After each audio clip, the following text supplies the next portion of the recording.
We interrupt this program to bring you an important Wayfair message. Wayfair's got style tips for every home. This is Nicole Byer, helping you make those rooms flyer. Today's style tip: when it comes to making a statement, treat bold patterns like neutrals. Go wild! Like an untamed animal print area rug under a rustic farmhouse table from Wayfair.com. Ooh, fierce! This has been your Wayfair style tip to keep those interiors superior. Wayfair, every style, every home. Kirsch and Emyle, New Country. Fewer commercials. New Country 103.9. All right, so Emily, what's your toxic trait? You were talking about toxic traits, so I want to know yours. Well, now we're sitting here talking about how I, delayed a lot of things, and I'm thinking leaving things in my cart and not checking out for things I need is a toxic trait. Right? Could be. I'm just saying. I just call that forgetful. Yeah, that's true. Okay, but Or wishful. That's true. Wishful thinking. I always have to answer people. I don't know why. I can't just leave something, even if I'm mad. I'm like, I just can't leave it on red, as people say. I just can't do it. Oh. Yeah. Oh, so you. So that's called back. You always have to have the last word. Oh, is it? I just feel like I just don't want them to think I don't like them, though. When it's like a text, So if you're mad at somebody, you don't want them to feel like you don't like them. Yeah. Okay. What if you don't like them? They'll know if I don't like them, and I'm probably not texting them if I don't like them, to be fair. So your toxic trait is you always have to have the last word. Sure. We'll put it like that. That's what we'll go with. But what's yours? Because I know you have to have one. Mine is definitely perfectionism. I could see that. everything's got to be perfect. Isn't that called OCD? No, it's called perfectionism. Okay. Sure. Obsession with things being flawless. Like, when I like with my work, right? When things here get a little screwed up, I don't get mad. I just get irritated. You can't do anything about it. Like if you make mistakes or you mess something up, but that's my biggest one. Like it's got to be perfect or I'm not happy. Okay, well, we love keeping Kirsch happy, so we just try to make it perfect every day, right? Yeah. If it's not perfect today, Emily, Kirsch ain't gonna be happy. Well, then it has to just be 100%. But I just thought about that the other day because I was like, I always just have to answer people, and I feel like that's a toxic trait of mine. Yes. Yeah. And yeah, I mean, it's just, I just did it a couple times. I said yes, and you're like, yeah. Yep. Mm-hmm. I was like, or it's yes. called kindness. I'm just a kind person, unlike you. It's fine. I was just trying to see if you would keep trying to get in the last word, and it worked. You're so right on. Now she won't say anything. I love it. Only 81 today, Emily. It's gonna feel crisp. Is that really crisp weather? It's still warm to me. Were you outside yesterday? Yes, or the day before? It was hot. It was nasty. Very true. So low humidity and crisp. So you said I'm a millennial because of a text I sent you. What did I send? Yes, you texted me randomly the other day about how you were... So I was drinking my coffee and I knew exactly where you're going with this. You were about to hop on a scooter, which is a very millennial thing to do. I ride the crap out of those Lime scooters. And the next part of it was not only getting on a scooter, but where was I going? You literally actually never told me that. To a food hall. Yes, that's right. I was going to a food hall. I was like, this is the most millennial thing I've ever done. I was downtown and I wanted to go over to Bud Dairy, and I was like, I don't want to Uber. Traffic was kind of heavy. Uber was going to take a while, and Uber and Lyft were. And I was like, you know what? I'm going to go ahead and hop on a Lime scooter. So I rode a Lime scooter out to Bud Dairy, had some dinner, and then rode it back. I have to say, I'm very upset you never finished up after you sent me that text. You never told me about what? You never told me about your adventure on the scooter, and you just left it at that. Oh, there's no adventure. I just get on those things, I floor it, and I go. I've never ridden one of those. So seriously, you might be more millennial than I am. Oh, man, I love those things. Like, they're such an easy way to get around. My favorite thing was when we were down at Buckeye Country Superfest. Both John Boy and I showed up to the Country 103.9 tent and van on a Lime scooter. We had to park a little further away and rode a Lime scooter. I never thought of this, so now this is going to be in my head for transportation downtown. I love it. Can you imagine John Boy on one of those? Yeah, actually I can for some reason. He said he nearly broke his neck on it. It's more like the people in my way. I'd be like, move, please. Yeah, you have to watch out for other people and everything. But I use them a lot. I can't believe you've never ridden one. They're a good time, Emily.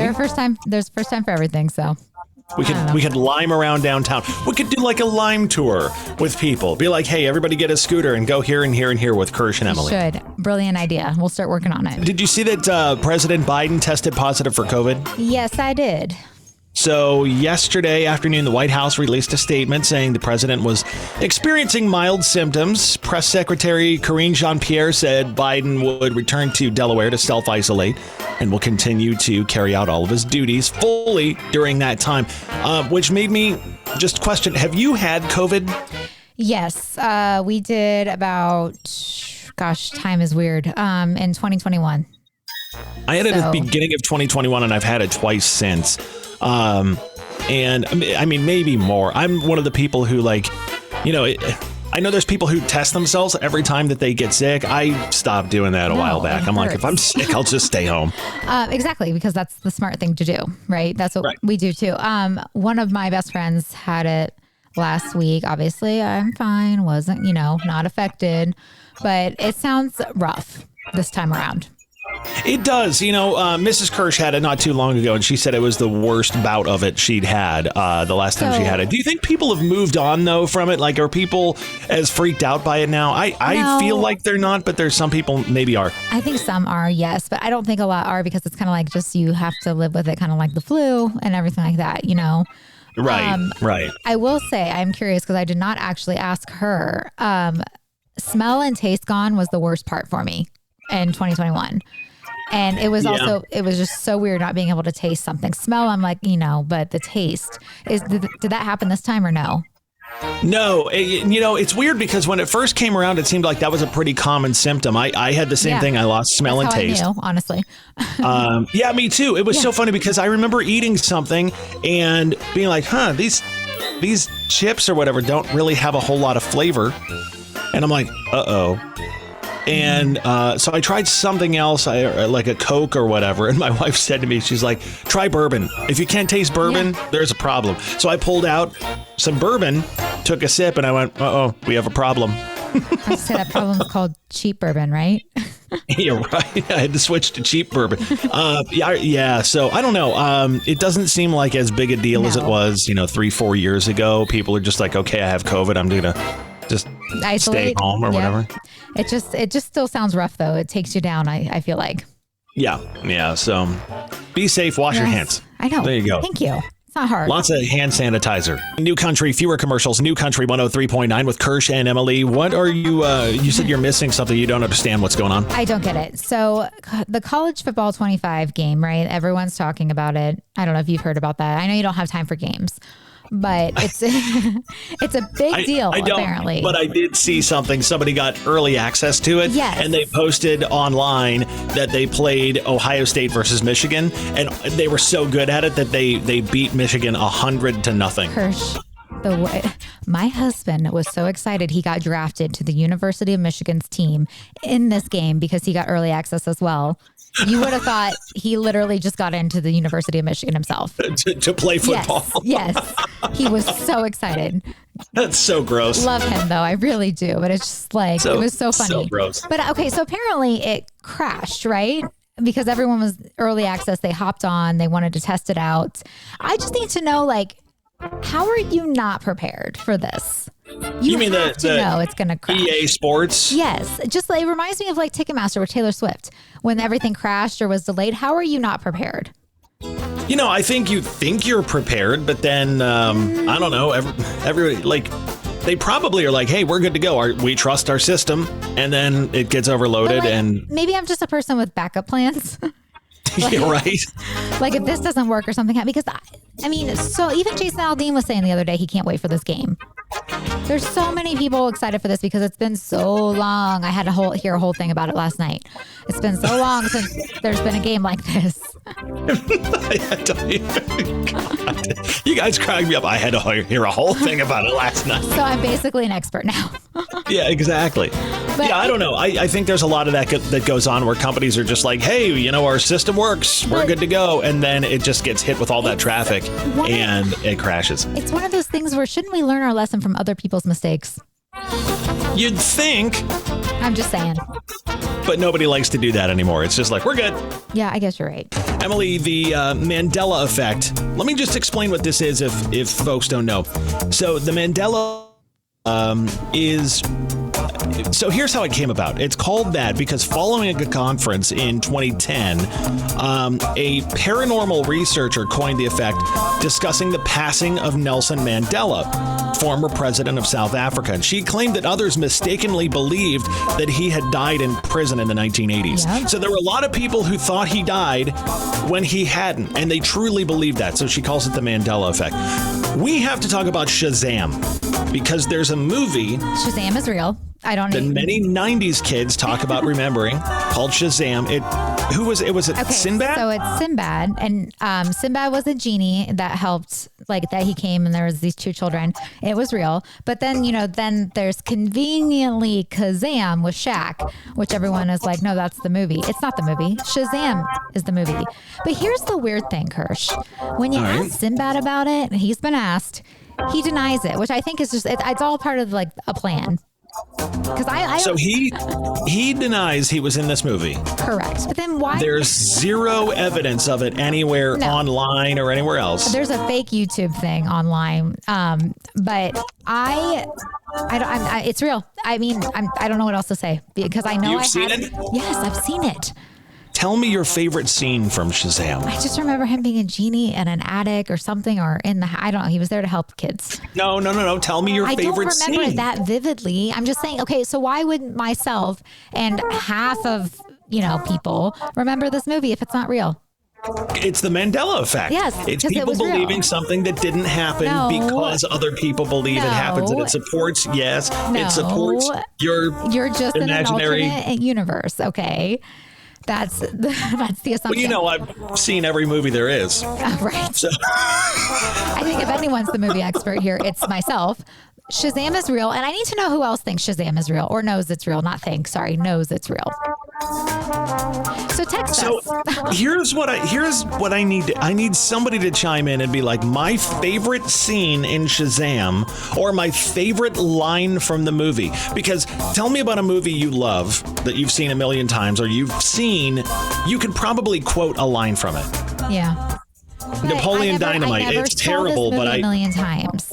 I can quote that. I can quote Smokey and the Bandit. I can quote Twister. A bunch of movies. Quote something from Shazam. Somebody do it. Okay, but that's the thing. I know I had it, and I think the CIA just came in and took it because there's a reason, right? That it's not around. Sounds legit to me. It's real. The CIA came and took the movie. If you've seen it, seriously, text us 991039, and I want to hear your favorite line from Shazam. You said that there are certain celebrities that you could never not like them. Is it because of how they are? They're just so kind and they just do such good work that I'm I just can't. I don't think I could ever just not like you. So I couldn't think of anybody off the top of my head, but you said you think you have one for me. Yeah, John Boy Crenshaw. Oh, absolutely. How did I not think of that? But also Bono. From you too? Yeah, he's on the list. I just feel like you named a dog after him. Kenny Chesney. There we go. There's another one.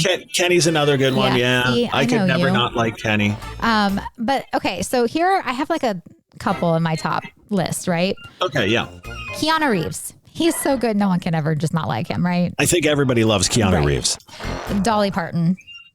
Yeah. You could just, she's just so kind and giving. It's you do no wrong in my mind, and probably. I have a friend who loves Dolly so much that she has a Dolly Parton tattoo, and it's her entire thigh is Dolly's face.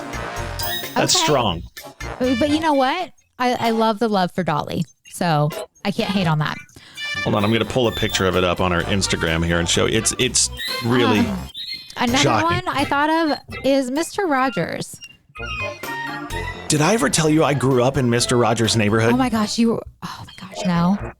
Okay, so I That's so legitimately grew up in Mr. Rogers' neighborhood. He lived in the same He was from Pittsburgh. I grew up in Pittsburgh, right? And Fred Rogers and his wife lived in my neighborhood. I have so many questions, but really I need to say if you ever write a book, that just needs to be like in the intro. I tell people that I grew up in Mr. Rogers' neighborhood. Oh, yeah, I loved watching it too. No, like his house was on the next street over from me. Did you go say hi? I mean, he's an icon.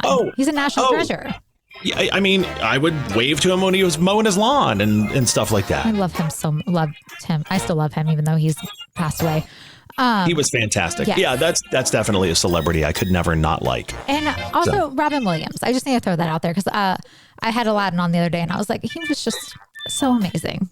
He was talent. He was a talented guy for sure. Saying she's going to enter me in this. I am actually. I'm literally looking at how I can enter you into this. So it's a rock, paper, scissors contest happening in Columbus? Okay, so... Why me? Why do I get entered into this? I just feel like you would be good at this game for some reason. Because, like, is it psychological or is it just a chance? You know? So I'm a big enough nerd, and you know this, that I have actually done research on how to best approach the game of rock, paper, scissors. And I'm not going to tell you the secret, but there is one, either rock, paper, or scissors, that most people start with. And like more than 50% of people start with one of those three. So that is exactly why I'm entering you into this contest. Never the one you should start with, but I can't tell you. So it's rock. Oops. Seventh Son is returning its unauthorized, non-sanctioned international rock, paper, scissors tournament, right? It's been hosted by this Columbus craft brewery for over the last several years. Registration's only $10, so don't worry, I got you, Kirsch. Thank you. Yeah. The event's going to take place July 21st at 1:00, upstairs patio of Seventh Son. And I think this would be a great competition for you. I kind of want to host it. What's the prize? Does it say? Yeah. So first place, you get a gold medal. $50 Seventh Son gift card, $50 Watershed gift card, swag from the event sponsors, and a 6-pack of your choice. Second place is a silver medal, $25 Seventh Son gift card, $25 Watershed and swag, and a 6-pack of your choice. Third place, bronze medal, $10 Seventh Son, $10 Watershed, swag, and 6-pack of your choice. So I'm in. This like the prizes, I'll go for it. But yeah, you could walk just around now that saying you're the rock, paper, scissors champion. I mean, that's big right there. I'm just saying. But I just gave away my secret. It's don't start with rock. You gave that away. All right. Well, they know I'm either starting with paper or scissors, or maybe I'll screw with their mind and start with rock. There you go. When I get there, they'll be like, "This is the guy that doesn't start with rock. I'm starting with rock." Never know. It's a psychological thing. Awesome. I love this. Okay. So wait, when is it again? August. July 21st. Oh, so it's like a couple days away. Yeah, it's a couple days away, but I just felt like we needed to mention it because I'm entering you in as we speak. I wonder how many people are going to be in this. I'm going to say a lot. Guess we'll find out. Guess we'll find out when I win that gold medal. We interrupt this program to bring you an important Wayfair message. Wayfair's got style tips for every home. This is Nicole Byer, helping you make those rooms flyer. Today's style tip: when it comes to making a statement, treat bold patterns like neutrals. Go wild! Like an untamed animal print area rug under a rustic farmhouse table from Wayfair.com. Ooh, fierce! This has been your Wayfair style tip to keep those interiors superior. Wayfair, every style, every home.